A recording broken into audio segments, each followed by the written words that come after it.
Hi folks, welcome to Athena citizen current affairs. இன்றைக்கி நம்ம சர்வதேச பெண்கள் தினம் பற்றி பார்க்கலாம்.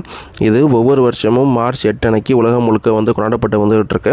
இந்த தினமானது எதுக்காக கொண்டாடப்படுது அப்படின்னு சொல்லி கேட்டிங்கன்னா, 1910ஆம் ஆண்டு அமெரிக்காவில் ஆண்களுக்கு நிகராக பெண்களும் சம ஊதியம் வழங்கணும் அப்படின்னு சொல்லிட்டு பெண்கள் நடத்திய போராட்டத்தின் விளைவாக தான் இது ஃபஸ்ட்டு கொண்டாடப்பட்டுச்சு.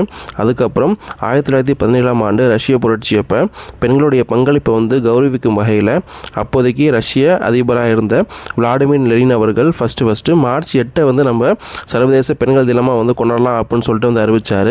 அப்புறம் 1977 நம்ம சர்வதேச பெண்கள் தினமாக மார்ச் 8 அறிவிக்கலாம் அப்படின்னு சொல்லிட்டு ஐநா சபை முடிவு பண்ணி ஒவ்வொரு வருஷமும் ஒரு ஸ்பெஷல் தீமோட இந்த தினமானது உலகம் முழுக்க கொண்டாடப்பட்டு வந்துட்டுருக்கு. ஓகே கைஸ், இந்த வருஷத்துக்கான தீம் என்ன அப்படின்னு சொல்லிட்டு கமெண்ட்டில் தெரிவிங்க. இதே மாதிரி நம்ம ஒரு கமெண்ட்டுக்கு நம்ம சேனலை ஃபாலோ பண்ணுங்கள். தேங்க்யூ.